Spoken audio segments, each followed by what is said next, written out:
காற்று தூய்மை கேட்டை குறைக்கும் முயற்சியில் இந்திய தலைநகர் புதுடெல்லியில் தீபாவளிக்கு பட்டாசு வெடிக்க தடை விதிக்கப்படுகிறது. தீபாவளிக்கு முதல் நாள் தொடங்கி ஜனவரி வரை அத்தடை அமுலில் இருக்கும் என டெல்லி சுற்றுச்சூழல் துறை அமைச்சர் தெரிவித்தார்.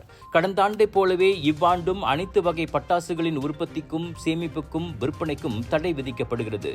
அரசின் அத்தடையை ஒரு சிலர் மத சுதந்திரத்தில் தலையீடாக பார்த்தாலும் காற்று தூய்மை கேட்டிலிருந்து மக்களை காப்பாற்ற அந்நடவடிக்கை அவசியமே என அமைச்சர் சொன்னார். புகையை வெளியேற்றும் பட்டாசுகளுக்கு புதுடில்லியில் சில ஆண்டுகளாகவே தடை உள்ளது. தடையை மீறினால் அபராதமும் சிறை தண்டனையும் விதிக்கப்படும் என எச்சரிக்கப்பட்டாலும் தீபாவளி போன்ற கொண்டாட்டங்களின் போது மக்களை கட்டுப்படுத்த முடிவதில்லை. இதனால் தடையை அமல்படுத்துவதில் அதிகாரிகள் சவாலை எதிர்நோக்குகின்றனர். 2 கோடி மக்கள் தொகையை கொண்ட புதுடில்லி தான் உலகிலேயே மிகவும் தூய்மைக்கேடான தலைநகராகும்.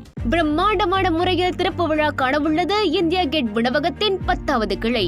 செப்டம்பர் 13ஆம் தேதி வெள்ளிக்கிழமை 1000 பேருக்கான இலவச பிரியாணியுடன் இரவு மணி 7:30க்கு பட்டாளஞ்சியாவுக்கும் சிறகை விரிக்கிறது இந்தியா கேட் உணவகம். நியாயமான விலை, சுவையான உணவு, ரம்மியமான சூழல். இந்தியா கேட் உணவகம்.